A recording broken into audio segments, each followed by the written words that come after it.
अभी तक आपने सुना कि नैना के माँ पापा नैना की शादी के लिए मान जाते हैं और उस लड़के को अपने घर बुलाते हैं। उसके साथ उनके दोनों दोस्त कबीर और रोहित भी आते हैं।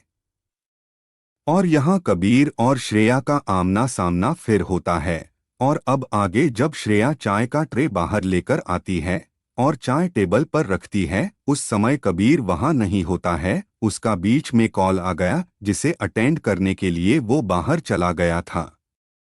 इधर श्रेया सबको चाय दे रही होती है। उतने पर रेहान कबीर को आवाज लगाता है, कबीर भाई कहाँ हो, इधर आओ चाय ठंडी हो रही है।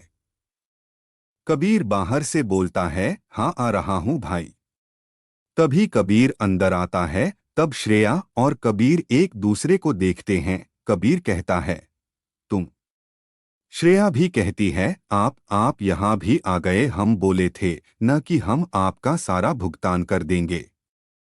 वहां बैठे सभी लोग आश्चर्य से देखते हैं। रोहित यह सब देखकर हंसता है। रेहान कबीर से पूछता है, कबीर तुम एक दूसरे को जानते हो? नैना भी श्रेया से पूछती है, क्या बात है, किस भुगतान की बात कर रही हो? तब श्रेया नैना को सारी बातें बताती है जो उस दिन हुआ जब वो वंश से मिलने जा रही थी। तो कबीर रेहान से कहता कार है, अरे भाई मैंने बताया था न एक्सीडेंट के बारे में। तब रोहित अपने भाई को चिढ़ाते हुए कहता है, हाँ जिस एक्सीडेंट के बाद से भाई के तेवर बदले बदले दिख रहे थे। वहां बैठे सभी लोग यह सब सुनकर हंसने लगते हैं। श्रेया कबीर एक दूसरे को देखते हैं और हंसते हैं। तभी नैना के मम्मी पापा रेहान से पूछते हैं, बेटा तुम्हारे मम्मी पापा? तब रेहान कहता है, अंकल जी मेरे मम्मी पापा अब इस दुनिया में नहीं है, जो है बस यही दोनों है। रेहान कबीर और रोहित की तरफ इशारा करते हुए बोला। नैना के मम्मी पापा, अच्छा सॉरी बेटा। रेहान, अरे कोई नहीं अंकल, इट्स ओके। नैना के मम्मी पापा ने नैना और रेहान का रिश्ता पक्का करते हुए बोला, चलो बेटा अब तुम हमारे दामाद हुए। इधर कबीर चुपके चुपके श्रेया को देखे जा रहा था। वो कबीर खुराना जिस पर हजारों लड़कियां फिदा थी, वह आज अपना दिल एक लड़की को दे बैठे हैं जिसका नाम श्रेया था। कबीर तो श्रेया को पसंद करने लगा था, लेकिन श्रेया कबीर को पसंद करती है कि नहीं यह नहीं पता था। नैना के मम्मी पापा बोलते हैं, बेटा शादी का सारा फंक्शन यही होगा, आप लोग यही रहना जिससे सारे फंक्शन एक साथ हो जाए। रेहान, ओके अंकल जी। नैना के पापा रेहान के सर पर हल्की सी थपकी देते हुए, अंकल जी नहीं पापा जी बोलो। सब लोग हंसने लगते हैं। कबीर ने रेहान से बोला, उसको फ्रेश होना है। तो रेहान ने नैना से बोला, नैना यहाँ वॉशरूम किधर है? कबीर को फ्रेश होना है।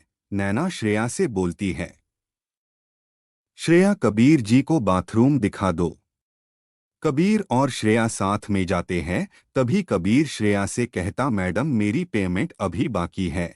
श्रेया चिढ़ते हुए बोलती है, आज और अभी बताइए आपका कितना नुकसान हुआ था, मैं अभी पे कर देती हूँ।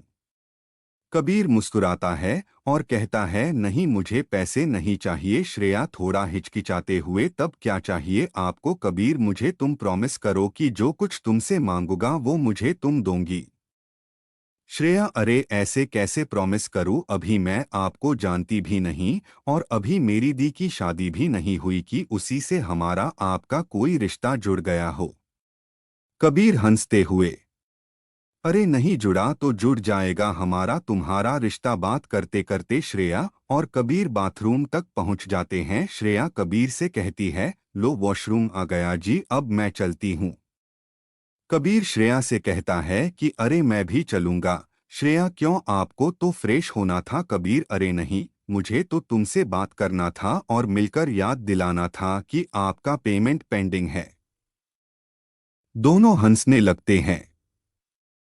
यहाँ कबीर और श्रेया की कॉफी बातचीत हुई। उन दोनों को गए कॉफी देर हो गई थी, तो उनको ढूंढते टूटते नैना और रेहान भी आ जाते हैं। रेहान, अरे कबीर भाई क्या बात है, कहाँ अटक गए, आज आपको इतना टाइम क्यों लग गया?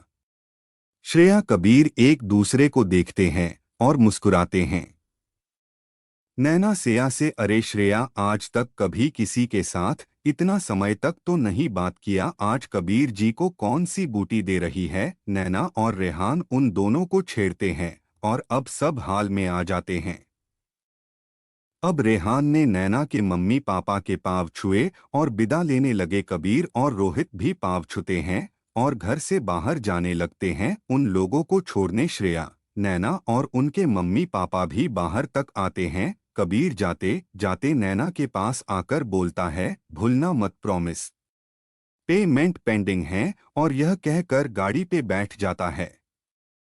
आगे की कहानी दूसरे भाग में सुनाई जाएगी। कहानी का अगला भाग सुनने के लिए मेरे चैनल को लाइक, शेयर और सब्सक्राइब करें और आपको कहानी कैसी लगी कमेंट बॉक्स में ज़रूर बताएं। धन्यवाद।